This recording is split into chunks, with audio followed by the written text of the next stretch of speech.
Before we had AT&T Business Wireless coverage, our delivery GPS wasn't the most reliable.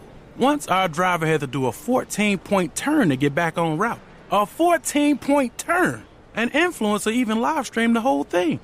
Not good for business. Now with AT&T Business Wireless, routes are updating on the fly and deliveries are on time. And the influencer did get us 53 new followers, though. AT&T Business Wireless. Connecting changes everything. Why can't we get AI to production? Our competitors are already. How do we keep data secure? When do we actually see ROI? All this talk about AI, but talk doesn't transform businesses.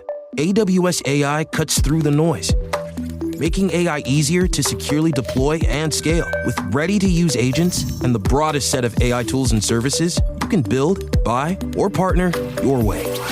Stop overthinking. Start building. AWS AI is how.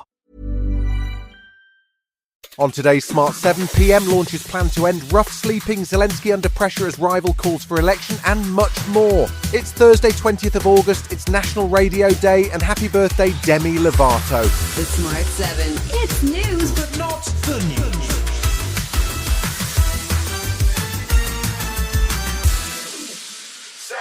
Prime Minister Andy Burnham returned to one of the early themes of his premiership on Wednesday, launching a campaign aimed at ending rough sleeping. He announced new plans for emergency accommodation and an improvement in healthcare plans for the homeless as part of a more than £400 million package intended to get people off the streets by Christmas. In this country, I don't think, in this day and age, anybody should be forced to sleep rough. And actually, when you do leave people sleeping rough, it can often cost more to the state. It's just the right thing to do. The PM has also pledged to give 15% of his salary to tackle homelessness in an interview with The Big Issue.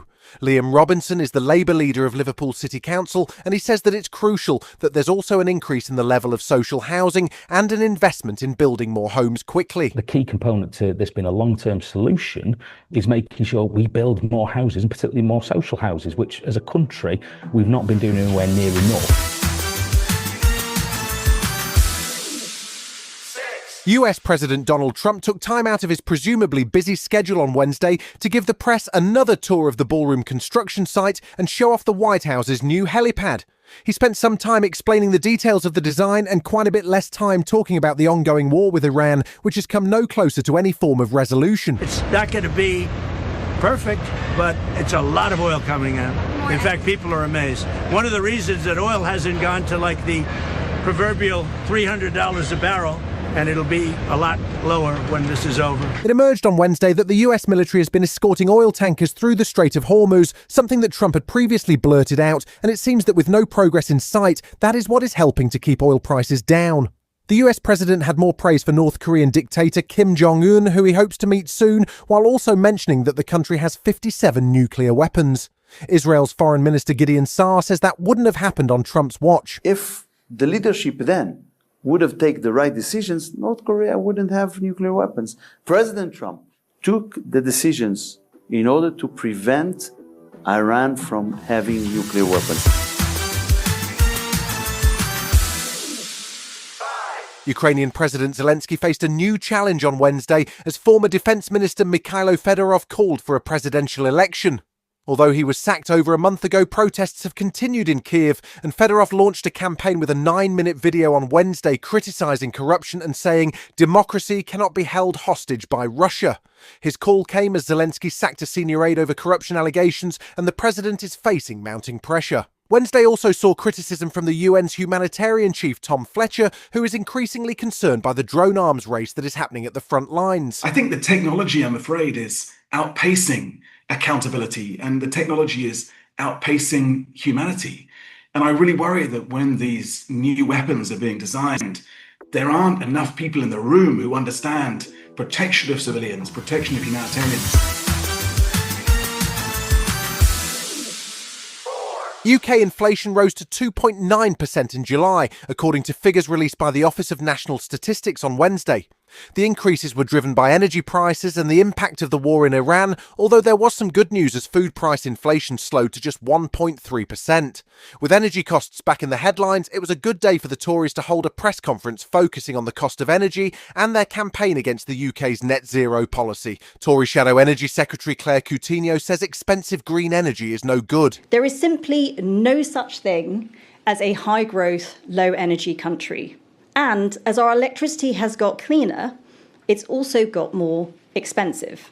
We are using less of it, just as the rest of the world is using more. Still to come on today's Smart 7, in association with Metro, Frank Lampard is back and Queen Camilla struggles to keep a secret. Right after this. Why can't we get AI to production? Our competitors are all ready. How do we keep data secure? AWS AI cuts through the noise. With ready-to-use agents and the broadest set of AI tools. Stop overthinking. Start building.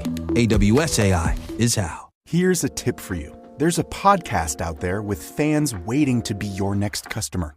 They tune in every week, they trust the host, and that host wants to talk about brands like yours in their own words to their audience. The problem is, you just haven't been introduced yet. We're Acast, where that introduction happens. As the world's largest podcast marketplace, we let you browse shows, see who's listening, and book host-read sponsorships or run your own ads, all from one platform. Transparent pricing, real-time data, complete control. Start advertising on podcasts by visiting acast.com/advertise.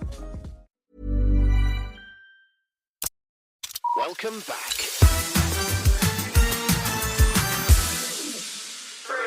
The clock is ticking down to the start of the Premier League season on Friday as clubs scramble to close deals before the season gets underway.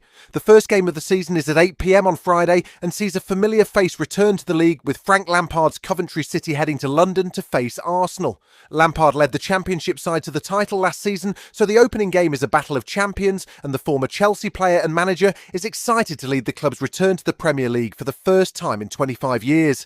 He's facing Mikel Arteta's Premier League champions, though, a tough first assignment, and the Arsenal boss was reminiscing about the feeling of losing the Champions League but finally winning the title. It took me a while, the first 10 days after losing the Champions League final, and a lot of reflection about that as well. But then you realize the season that we had, all the hard work that we put in, and not the reflection of the year, but as well the journey and everything, and everybody that has been involved in taking the club to the position that it is right now.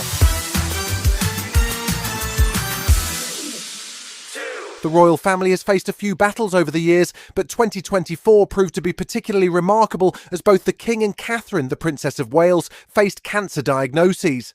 Both appear to have made a full recovery, with Catherine recently completing the National Three Peaks Challenge in 24 hours to raise funds for the Royal Marsden Cancer Charity.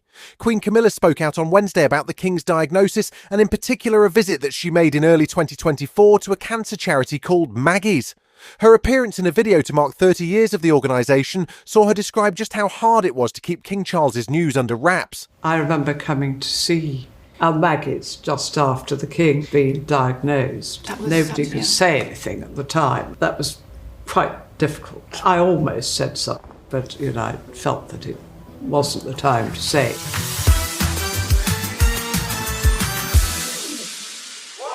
There's a new movie on the way that's hotly tipped to be a breakout hit called Club Kid. It's written, directed and stars Jordan Firstman, who rose to fame making sketches on Instagram during COVID and then made several critically acclaimed short films. Club Kid was a sleeper hit at the Cannes Film Festival, and it's an unlikely father-son drama that sees Firstman play a gay club promoter in New York who discovers a one-night stand has left him with a 10-year-old son. The movie follows their journey through New York's club scene, and it's due to hit cinemas in November. You do live what we might call a non-traditional life. Since you got here, I've been feeling better about myself. Take him back. You're gonna kill him. Hey! Hello! I'm gonna figure it out. I'm not gonna let anything happen. You've been listening to The Smart 7. We'll be back tomorrow at 7 a.m. Hit that follow button and have a great day. Give us 7 minutes, we'll give you the world. Why can't we get AI to production? Our competitors are all ready. How do we keep data secure? AWS AI cuts through the noise. With ready-to-use agents and the broadest set of AI tools. Stop overthinking. Start building. AWS AI is how. Thumbtack presents Tile Trouble. Every single time I use my sink, I make eye contact with the uneven grout on my kitchen backsplash. The crooked corners eye me, and I'm haunted by more tiling questions than I thought possible. What kind of pro can fix a backsplash? Can I replace one cracked tile, or should I replace them all? What if I just use Thumbtack? I can hire top-rated pros, read reviews, and compare prices with a tap, all on the app. Thumbtack knows homes. Download the app today.